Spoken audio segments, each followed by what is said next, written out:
Maître Moussa Diop nekk leader AG Jotna nekkoon fi directeur d'académique nekk avocat à la cour barreau de Paris nekk tamit candidat à la présidentielle bokkoon coalition Yewwi Askan Wi waaye balaa loolu bokkoon nga aussi coalition Macky 2012 kon ça veut dire que histoire politique Maître Moussa Diop am na ko vécu bi am na ko taxawaay bi am na ko ndax am na dayo jiite présidence de la République loolu ab laaj la Maître maa ngi lay nuyu.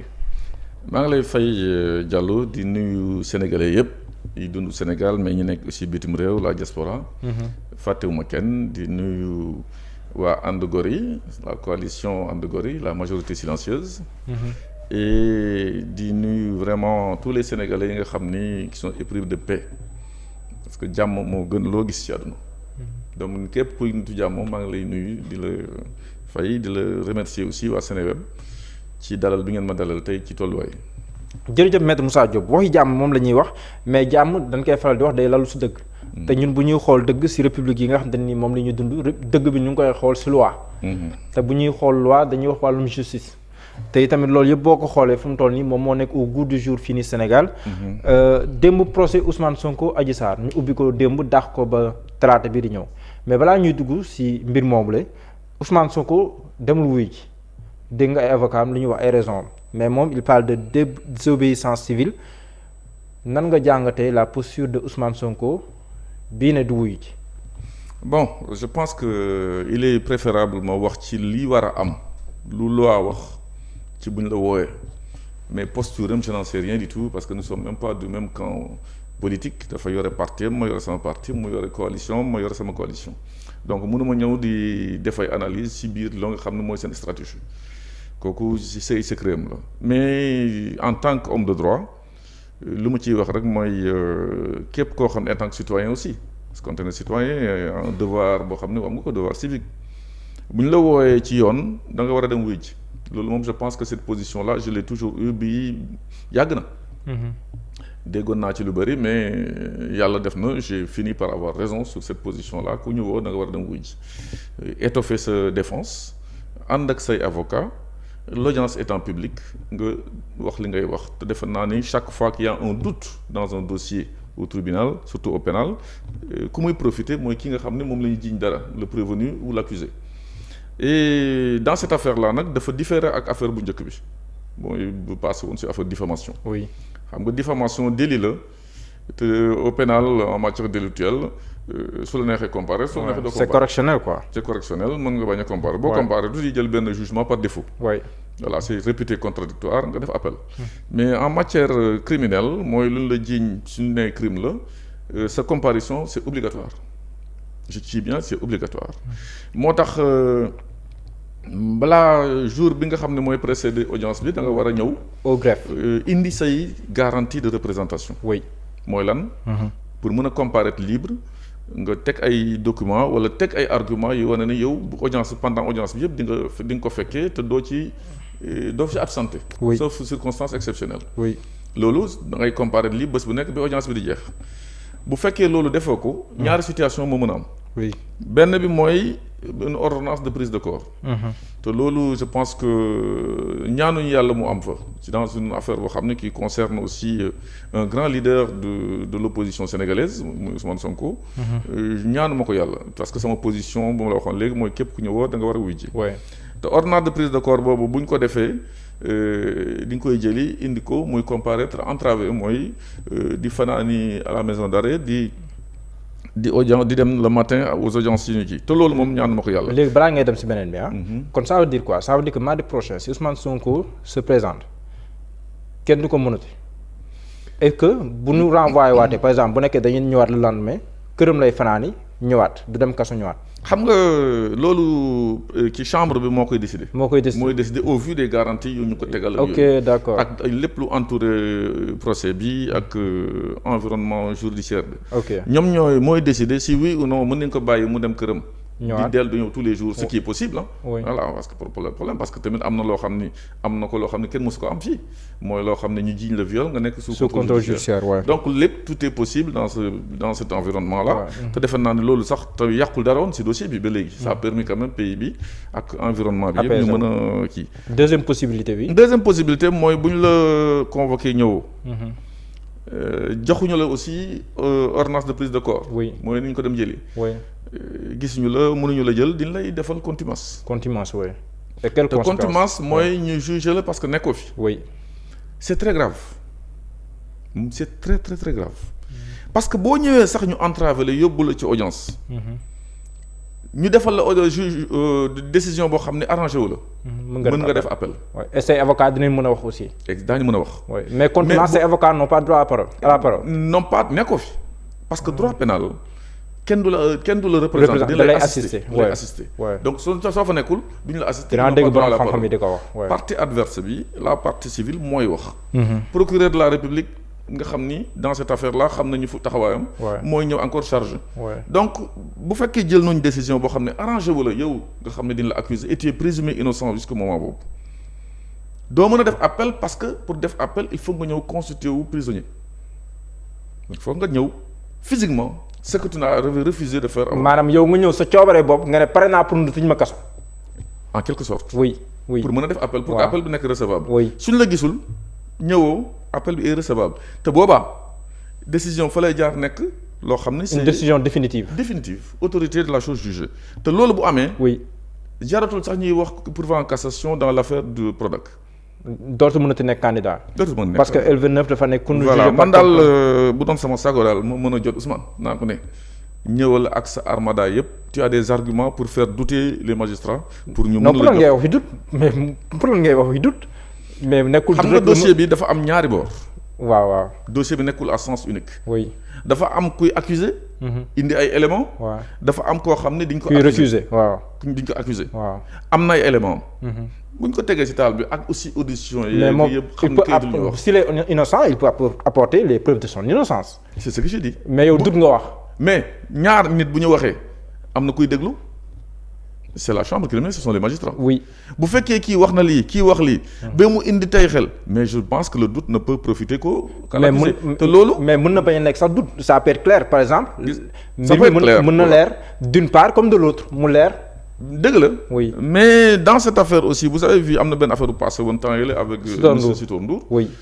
kii wax les juges ont considéré que c'est tellement flou tellement. Ouais, bénéfice du doute en faveur bénéfice du doute ñu relaxé la. Ça c'est possible également dans cette affaire là mën na aussi comme ni nga ko waxee y a rien dans le dossier on considère que et surtout que ñaari parties yëpp à un moment donné waxoon nañu dañoo bëgg. procès affaire bi ñëw. ñu dem. voilà et puis nag nañu ko encadré avec toutes les garanties pour que ku wax keneen wax.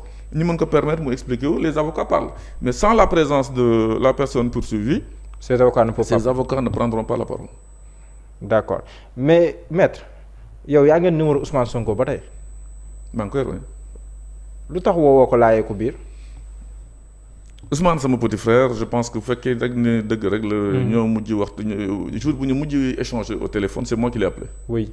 je pense que mi ngi may déglu parce que votre Sénégal xam nga ne limité wul aux frontières sénégalaises. non mi ngi fépp. mi ngi fépp. Sénégal mooy taj fépp. voilà donc la dernière fois ñoo mujj wax. et puis je lui avais proposé mes services en tant qu'avocat. ah bon. les SMS je l'ai. Qu'est-ce qu'il avait répondu? Rien. Silence radio. Nous étions une période des locales, je pense. Donc ça devait être vers les mois de février ou mars. Donc, mon avocat, là, si je me dis que je vais ce dossier. Ouais. Et gratuitement? Gratuitement, pourquoi pas? J'ai défendu beaucoup de gens dans le monde gratuitement. Pourquoi je ne le ferais pas pour Ousmane Sonko? Vous êtes prêt à le défendre s'il le veut? Un avocat, si il y a un dossier, il va greffer ce dossier. Ouais. Si vous le récusez, ne bougez. Voilà, mais l'autre, il y a une déontologie dans la profession d'avocat. Ouais. Voilà, donc, comment dire, me défendre si c'est défendable, il y a un dossier, tu as une clause qui te permet de ne pas défendre un dossier. Mais est-ce que vous pensez que c'est un dossier défendable? Très défendable. Je le dis, très défendable. Voilà. Parce que je pense que dans ce dossier aussi, le peu que les métiers fait que les magistrats feront leur boulot. Ça aussi, c'est très important. Je pense que mon D'accord. Juridiquement, le mot j'ai mis l'accent sur le bénéfice du doute. Parce que dès que nous avons d'un côté, dès que la personne est lundi, mardi, l'année. Et si la personne se contredit sur des faits, mais à un moment donné, ça conforte le doute. Ça conforte le doute. voilà loolu tamit am na voilà. Bon, je pense que nag dans ce procès-là cherché wuñu tellement aussi la culpabilité de l'intéressé. Je pense dañ ko bëgg un peu déprécier moralement. léegi est-ce que nekkul looloo tax loolu Ousmane Sonko di ragal ci mbir maanaam. mën na am la peur de l'humiliation. mën na am non pas la condamnation mais l'humiliation. mën na am man je reste loolu moo tax ma ne dans ce procès-là je suis presque convaincu que mënuñu ko ci condamner mais li ñuy chercher mooy par exemple teg ay vidéo pour l'humilier quoi. Ouais. Oui. Mais en tant qu'homme politique xam nga yaa ngi naan s'il est jugé par contumace en tant qu'homme politique baaxul ci moom. Mais en tant qu'homme politique quelqu'un qui aspire à la magistrature suprême.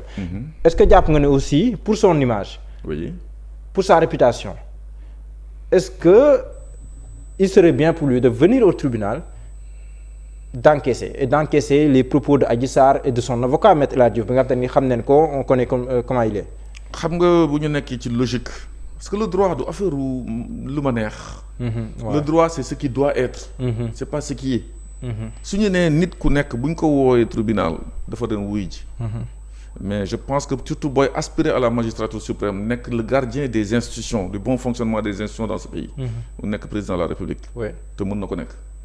yàlla mooy décider.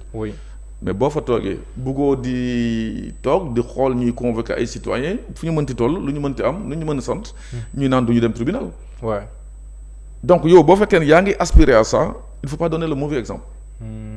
Donc moi je considère que dans cette affaire-là il y a une personne qui demande à ce que le droit soit dit. Keneen qui dit je suis innocent. Mais kenn fu mbax na nekkee benn foofu la ñu war a dem.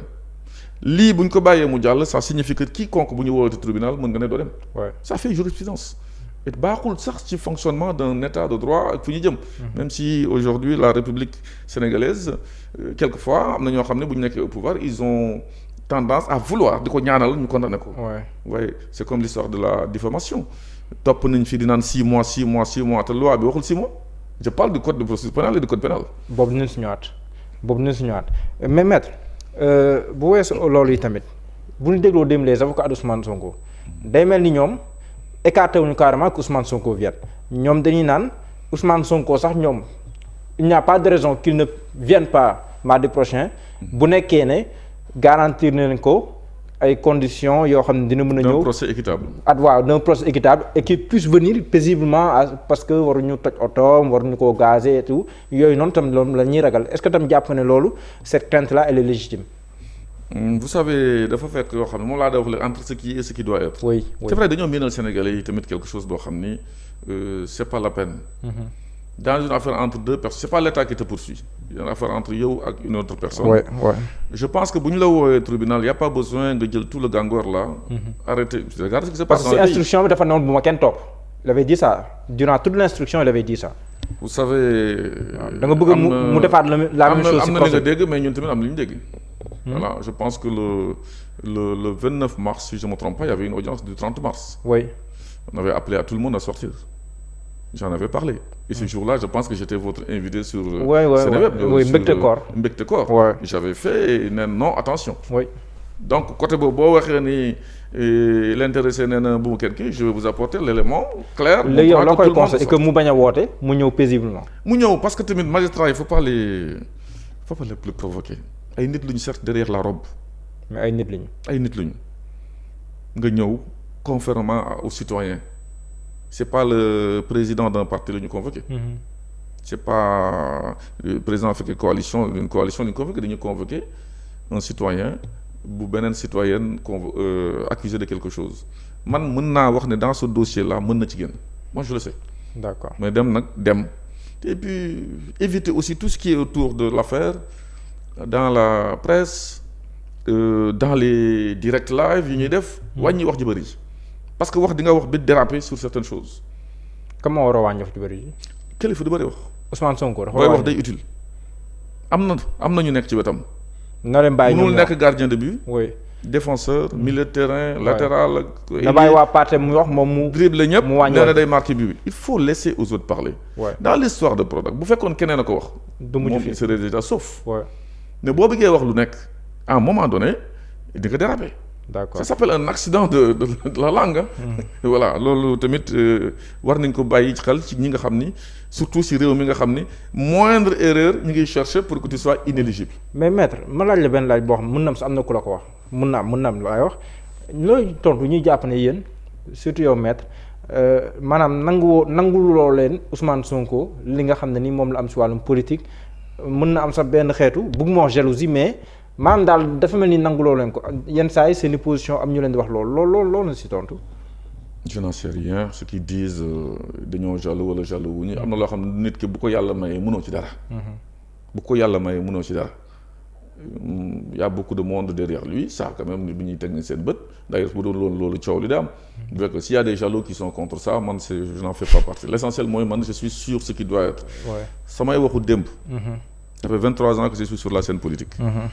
mooy sama comportement d'aujourd'hui. bu fekkee nag dëgg kenn dootu ko waxati ça pose problème bu fekkee nit ki def na dara wax naa la sànq noo mënti toll foo mënti dëkk loo mënti am noo mënti sant bu fekkee def nga loo xam ne jaarul yoon notre devoir ay jullit lu ñëw aussi yàlla dëgg la bëgg. léegi boo waxee dëgg ñu ne la bon des insultes yooyu il faut dire ce qui est. bu fekkee nit ki tamit nekkul ci droit chemin nga ne ko attention defee ko nii moo gën. d'accord man Ousmane Sonko si c'était son avocat je vais lui dire de comparaître man maa ko jël yóbbu ko mu dem tribunal sans tambour ni trompette foofu la combat bi nekk c'est pas dans la rue.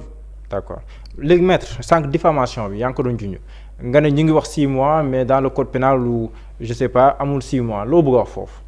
li ma bëgg a wax mooy un magistrat. nit moo nekk derrière la robe. bëggul ñu koy dicter décision bu mu war a jël. ci code pénal dañuy naan telle infraction est passible d'une peine allant de à.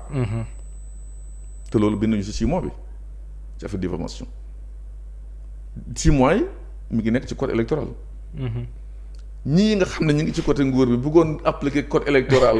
devant le kon loo jëli code électoral yóbbu ci code pénal. voilà c'est ça et ça le magistrat topp ji rabâché def ay TikTok ci loolu waaye bu ñu ko joxee 6 mois rek il sera éligible mooy ñaan lañ doon def pour que mu dugg ci kàmb man bu ma doon magistrat dégg loolu su ma ko appliquer à la lettre day mel ni ma ko dicté. donc il a voulu appliquer autre chose il a mis 2 mots. kay def recours même si le texte ne prévoyait pas 2 mois minimum mais c'est une manière de dire aux gens vous n'êtes pas là aussi pour nous dicter ce que nous devons faire. Voilà et puis le magistrat il est protégé il est libre il est indépendant. D'accord mais procès bi ni nga ko déroulé. ndax yow da ngay gis du droit dans l'affaire wala ndax da ngay gis de la politique dans l'affaire.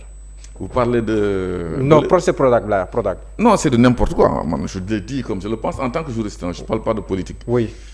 En tant que juriste, nous avons une décision, certes c'est réputé contradictoire le 30 mars. Délai d'appel n'est que 1 mois. Et que délai d'appel pour le prévenu ou le condamné ne court qu'après notification de la décision.